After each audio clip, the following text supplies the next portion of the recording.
అదరగొట్టే కారం రంగు రుచి ఆచి కారం పొడి. పాన్ ఇండియా అనే పదం ఇకపై వినిపించదా? ఎవరిని కదిపినా కూడా పాన్ వరల్డ్ అంటున్నారు. ఇప్పటి నుంచి వరల్డ్ సినిమానే మన అడ్డాగా మారబోతుందా? హాలీవుడ్ని ఫాలో అవుతున్నారా, లేదంటే వాళ్ళకే ధీటుగా మనోళ్ళు ఎదగాలని ప్రయత్నిస్తున్నారా? టాలీవుడ్ నుంచి మొదలైన జర్నీ ఎక్కడి వరకు వెళ్ళనుంది? ఇదే ఇవాల్టి ఎక్స్క్లూజివ్ స్టోరీ. తెలుగు సినిమా అంటే నేషనల్ అనుకుంటివా? ఇంటర్నేషనల్.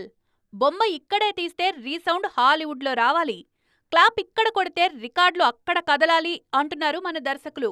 మన హీరోలు కూడా డైరెక్టర్స్ ఆలోచనలకు తగ్గట్లుగా మారిపోతున్నారు. అందుకే ఇంకా పాన్ ఇండియా ఏంటి, ప్రపంచమే మన టార్గెట్ అంటున్నారు. అందరూ అదే దారిలో వెళ్తున్నారు. పుష్ప 2తో ఇండియన్ సినిమా రికార్డులను కొల్లగొట్టిన అల్లు అర్జున్ అట్లీ సాయంతో వరల్డ్ సినిమాపై కన్నేశారు. ఏఏ 22 తెరకెక్కుతోన్న తీరు చూస్తుంటే ఆశ్చర్యపోక తప్పదు. సైన్స్ ఫిక్షన్ డ్రామాగా వస్తోన్న ఈ చిత్రం 600 కోట్లతో సన్ పిక్చర్స్ నిర్మిస్తున్నారు. ప్యారలల్ వరల్డ్ స్టోరీతో వస్తోంది ఈ చిత్రం. ఇక బన్నీ కంటే ముందే రాజమౌళి వారణాసితో ఈ యజ్ఞం మొదలుపెట్టారు. RRRతో ఆస్కార్ గెలిచిన జక్కన్న వారణాసితో పాన్ వరల్డ్ వైపు పరుగులు పెడుతున్నారు. 120 దేశాలు, 26 భాషల్లో మహేష్ సినిమాని విడుదల చేయబోతున్నారీయన. జేమ్స్ కామెరన్ సైతం ఈ సినిమాకు ప్రమోషన్ చేస్తున్నారు. ఇక నాని ప్యారడైజ్ సైతం పాన్ వరల్డ్ ప్రాజెక్టే.